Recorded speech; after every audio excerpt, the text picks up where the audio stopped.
नमस्कार. प्रत्येक देशाची ना एक ओळख असते, एक आत्मा असतो आणि आपल्या भारताचा तो आत्मा आहे आपली राज्यघटना. चला तर मग आज आपण ह्याच राज्यघटनेच्या निर्मितीचा तो प्रेरणादायी प्रवास कसा होता ते पाहूया. बघा, 15 ऑगस्ट 1947 भारताला स्वातंत्र्य मिळालं. एका नव्या राष्ट्राची जणू पहाट झाली होती. पण एवढ्या मोठ्या, एवढ्या विविधतेने नटलेल्या देशाला एकत्र ठेवायचं कसं, त्याला प्रगतीच्या वाटेवर कसं न्यायचं, त्यासाठी गरज होती एका नव्या, मजबूत नियमावलीची, एका अशा ग्रंथाची जो देशासाठी मार्गदर्शक ठरेल. तर मग कोट्यावधी लोकांच्या आशा आकांक्षांना एका ग्रंथात कसं बरं बांधलं गेलं असेल? या महान निर्मितीमागे कोण होतं? चला, ही गोष्ट मुळापासून जाणून घेऊया. या काही खूप महत्वाच्या तारखा आहेत. बघा, स्वातंत्र्यानंतर फक्त काही दिवसांतच 29 ऑगस्ट 1947ला घटना समितीची स्थापना झाली. त्यानंतर अथक परिश्रमातून 26 नोव्हेंबर 1949 रोजी आपली राज्यघटना स्वीकारण्यात आली आणि शेवटी तो ऐतिहासिक दिवस उजाडला, 26 जानेवारी 1950, जेव्हा ही राज्यघटना लागू झाली आणि भारत एक सार्वभौम प्रजासत्ताक बनला. या महान कार्याचे दोन प्रमुख आधारस्तंभ होते. एकीकडे होते घटना समितीचे अध्यक्ष डॉक्टर राजेंद्र प्रसाद, ज्यांनी सगळ्या चर्चांना आणि वेगवेगळ्या मतांना योग्य दिशा देण्याचं खूप महत्त्वाचं काम केलं. तर दुसरीकडे होते मसुदा समितीचे अध्यक्ष डॉक्टर बाबासाहेब आंबेडकर, ज्यांच्यावर या ग्रंथाला शब्दरूप देण्याची सगळ्यात मोठी आणि गुंतागुंतीची जबाबदारी होती. हे काम किती मोठं होतं याचा अंदाज फक्त या आकड्यांवरूनच येतो. तब्बल 2 वर्ष, 11 महिने आणि 18 दिवस. विचार करा, इतका वेळ या ऐतिहासिक दस्तऐवजाला घडवण्यासाठी लागला. प्रत्येक कलमावर, अगदी प्रत्येक शब्दावर किती सखोल चर्चा झाली असेल. आता या 2 तारखांमधला फरक नीट समजून घेऊया. 26 नोव्हेंबर 1949 हा तो दिवस आहे ज्या दिवशी आपण आपलं संविधान स्वीकारलं, म्हणून आपण तो संविधान दिन म्हणून साजरा करतो. आणि 26 जानेवारी 1950 म्हणजे ज्या दिवसापासून हे संविधान संपूर्ण देशात लागू झालं, तो दिवस आपण सगळेजण प्रजासत्ताक दिन म्हणून मोठ्या अभिमानाने साजरा करतो. ठीक आहे, राज्यघटना कशी बनली हे तर आपण पाहिलं. पण ह्यात असं नेमकं काय आहे ज्यामुळे ते करोडो भारतीयांच्या हक्कांचा आणि विश्वासाचा आधार बनलं? चला, आता जरा याचा आत डोकावून पाहूया. आणि हो, एक खूप रंजक गोष्ट, ती म्हणजे भारतीय राज्यघटना ही जगातली सर्वात मोठी लिखित राज्यघटना आहे. या एका गोष्टीवरूनच आपल्या देशाची विविधता, विशालता आणि सगळ्यांना सामावून घेण्याची वृत्ती दिसून येते. आपलं संविधान प्रत्येक नागरिकाला काही गोष्टींची पक्की हमी देतं. यात फक्त मूलभूत हक्कच नाहीत, तर देशाप्रती आपली काही कर्तव्य आहेत याचीही जाणीव करून दिली आहे.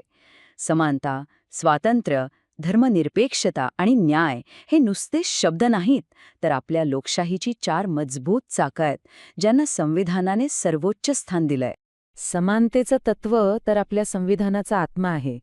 याचा अगदी सरळ सोपा अर्थ आहे की कायद्यासमोर सगळे नागरिक समान आहेत. मग तो कोणत्याही धर्माचा, वंशाचा, जातीचा किंवा लिंगाचा असो, कोणताही भेदभाव केला जाणार नाही. आणि तसंच आहे स्वातंत्र्याच्या हक्काचं. हे आपल्याला आपले विचार मांडण्याचं, शांततेने एकत्र येण्याचं आणि आपल्याच देशात कुठेही फिरण्याचं स्वातंत्र्य देतं. खरं तर हे आपल्या वैयक्तिक स्वातंत्र्याचं सर्वात मोठं संरक्षण कवच आहे. आपल्या घटनाकारांनी एक खूप छान गोष्ट केली.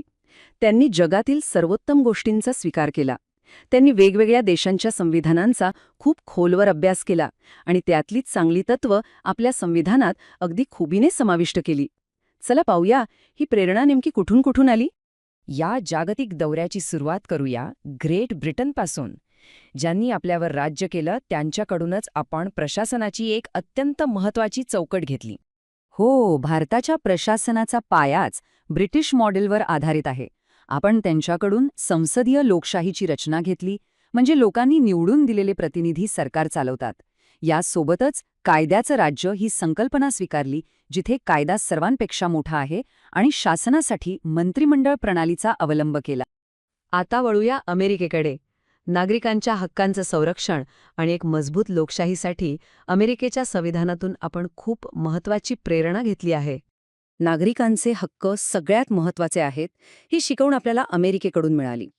त्यांच्याकडून आपण मूलभूत हक्कांची स्पष्ट तरतूद घेतली, कायद्याच्या संरक्षणासाठी एक स्वतंत्र आणि शक्तिशाली सर्वोच्च न्यायालय स्थापन केलं आणि सत्तेचा गैरवापर टाळण्यासाठी शासन, कायदेमंडळ आणि न्यायपालिका यांच्यात अधिकारांचं विभाजन केलं.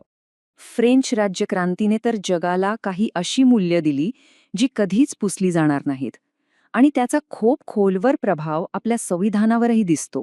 स्वातंत्र्य, समता आणि बंधुता हा फ्रान्सचा शक्तिशाली नारा आपल्या संविधानाच्या प्रस्तावनेत आणि आत्म्यातच विणला गेलाय. हा नारा एका आदर्श समाजाची पायाभरणी करतो. आणि एवढंच नाही, कॅनडाच्या मॉडेलवरून आपण एक मजबूत केंद्र सरकार आणि राज्यांमध्ये अधिकारांची विभागणी कशी असावी हे शिकलो. आयर्लंडकडून आपण सरकारला विकासाची दिशा दाखवणारी मार्गदर्शक तत्त्व घेतली, तर ऑस्ट्रेलियाकडून समवर्ती सूचीची कल्पना घेतली, ज्यामुळे शिक्षण आणि आरोग्य यांसारख्या महत्त्वाच्या विषयांवर केंद्र आणि राज्य सरकारं दोघंही कायदे बनवू शकतात. तर मग ह्या सगळ्याचा अर्थ काय? याचा अर्थ हाच की आपलं संविधान म्हणजे केवळ एक कोरडा कायदेशीर दस्तऐवज नाही, तर ते आपल्या चैतन्यमय लोकशाहीचा जिवंत आत्मा आहे. खरंच, या एका दस्तऐवजाने देशातील करोडो लोकांना त्यांचे हक्क दिले, त्यांची ओळख दिली आणि त्यांचा स्वाभिमान दिला. त्याने एका विखुरलेल्या समाजाला एका राष्ट्राच्या धाग्यात घट्ट बांधून ठेवलं. म्हणूनच म्हणतात, हे केवळ कायद्यांचं पुस्तक नाही, हा आपल्या लोकशाहीचा आत्मा आहे, जो आपल्याला मार्गदर्शन करतो, आपलं संरक्षण करतो आणि सगळ्यात महत्त्वाचं, आपल्याला एकजूट ठेवतो. आणि जाता जाता एक विचार सोडून जाते. 75 वर्षांपूर्वी लिहिलेला हा दस्तऐवज आजही जगातील सर्वात मोठ्या आणि चैतन्यमय लोकशाहीला कसा काय आकार देत आहे, याचं उत्तर कुठे बाहेर नाहीये, ते आपल्या सगळ्यांच्या कृतीत दडलेलं आहे. यावर नक्की विचार करा.